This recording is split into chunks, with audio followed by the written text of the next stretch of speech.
امام قرطبی رحمۃ اللہ علیہ نے اپنی تفسیر میں حق کو چھپانے سے پرہیز کرنے کا ایک واقعہ اور مفصل مکالمہ حضرت ابو حازم رحمۃ اللہ علیہ تابعی اور خلیفہ سلیمان بن عبد الملک رحمۃ اللہ علیہ کا نقل کیا ہے، جو بہت سے فوائد کی وجہ سے قابل ذکر ہے۔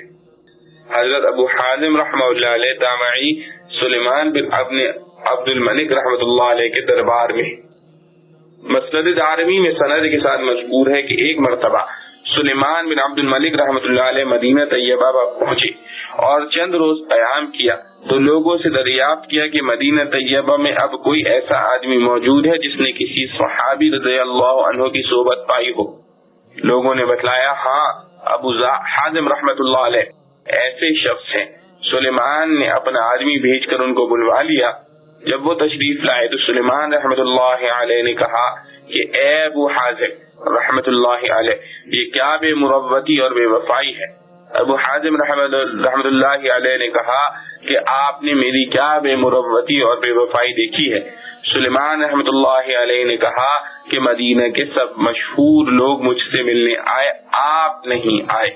ابو حازم رحمۃ اللہ علیہ نے کہا، امین المؤمنین، میں آپ کو اللہ کی پناہ میں دیتا ہوں اس سے کہ آپ کوئی ایسی بات کہیں جو واقعے کے خلاف۔ آج سے پہلے نہ آپ مجھ سے واقف تھے اور نہ میں نے کبھی آپ کو دیکھا تھا۔ ایسے حالات میں خود ملاقات کے لیے آنے کا کوئی سوال ہی پیدا نہیں ہوتا، بے وفائی کیسی۔ سلیمان رحمۃ اللہ علیہ نے جواب سن کر ابن شہاب زہری رحمۃ اللہ علیہ اور حاضرین مجلس کی طرف التفات کیا تو امام زہری رحمۃ اللہ علیہ نے فرمایا کہ ابو حازم نے صحیح فرمایا، آپ نے غلطی کی۔ اس کے بعد سلیمان رحمۃ اللہ علیہ نے روح سخن بدل کر کچھ سوالات شروع کیے اور کہا، اے ابو حازم رحمۃ اللہ علیہ، یہ کیا بات ہے کہ ہم موت سے گھبراتے ہیں؟ آپ نے فرمایا، وجہ یہ ہے کہ آپ نے اپنی آخرت کو ویران اور دنیا کو آباد کیا ہے، اس لیے آبادی سے ویرانے میں جانا پسند نہیں۔ سلیمان رحمۃ اللہ علیہ نے تسلیم کیا اور پوچھا کہ کل اللہ تعالی جل شأنہ کے سامنے حاضری کیسے ہوگی؟ فرمایا کہ نیک عمل کرنے والا تو اللہ تعالی کے سامنے اس طرح جائے گا کہ جیسا کوئی مسافر سفر سے واپس اپنے گھر والوں کے پاس جاتا ہے، اور برے عمل کرنے والا اس طرح پیش ہوگا جیسا کوئی بھاگا ہوا غلام پکڑ کر آقا کے پاس حاضر کیا جائے۔ سلیمان رحمۃ اللہ علیہ یہ سن کر رو پڑے اور کہنے لگے، کاش ہمیں معلوم ہوتا کہ اللہ تعالی جل شأنہ نے ہمارے لیے کیا صورت تجویز کر رکھی ہے۔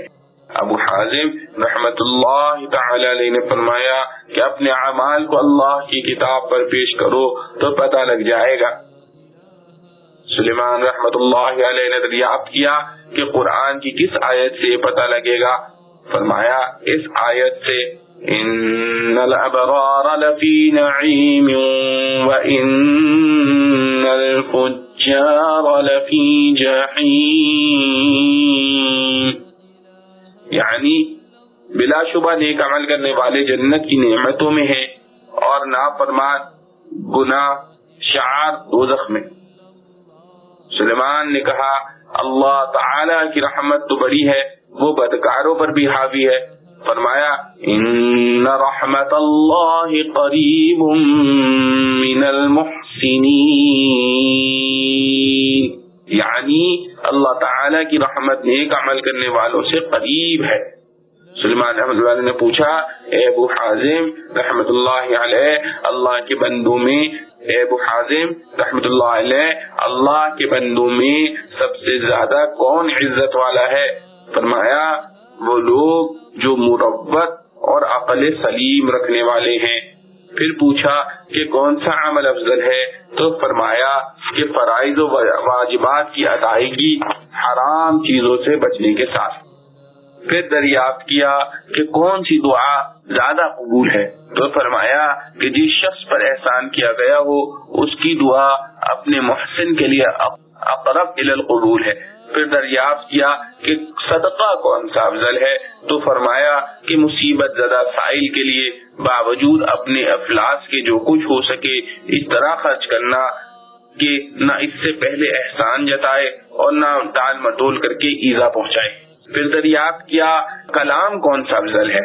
تو فرمایا کہ جس شخص سے تم کو خوف ہو یا جس سے تمہاری کوئی حاجت ہو اور امید وابستہ ہو، اس کے سامنے بغیر کسی رد و رعایت کے حق بات کہہ دینا۔ پھر دریافت کیا کہ کون سا مسلمان سب سے زیادہ ہوشیار ہے؟ فرمایا وہ شخص جس نے اللہ تعالیٰ کی اطاعت کے تحت کام کیا ہو اور دوسروں کو بھی اس کی دعوت دی ہو۔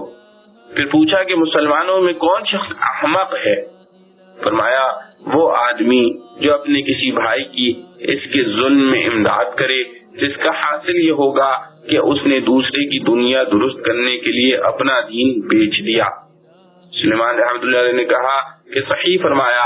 اس کے بعد سلیمان رحمۃ اللہ علیہ نے اور واضح الفاظ میں دریافت کیا کہ ہمارے بارے میں آپ کی کیا رائے ہے؟ ابو حازم رحمۃ اللہ علیہ نے فرمایا کہ مجھے سوال سے معاف رکھیں تو بہتر ہے۔ سلیمان رحمۃ اللہ علیہ نے کہا نہیں، آپ ضرور کوئی نصیحت کا کلمہ کہیں۔ ابو حازم رحمۃ اللہ علیہ نے فرمایا اے امیر المؤمنین، تمہارے آباء و اجداد نے بزور شمشیر لوگوں پر تسلط کیا اور زبردستی ان کی مرضی کے خلاف ان پر حکومت قائم کی اور بہت سے لوگوں کو قتل کیا، اور یہ سب کچھ کرنے کے بعد وہ اس دنیا سے رخصت ہو گئے۔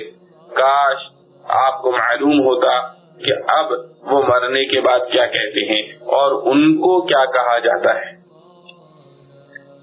حاشیہ نشینوں میں سے ایک شخص نے بادشاہ کے مزاج کے خلاف ابو حازم رحمۃ اللہ علیہ کی صاف گوئی کو سن کر کہا کہ ابو حازم رحمۃ اللہ علیہ، تم نے یہ بہت بری بات کہی ہے۔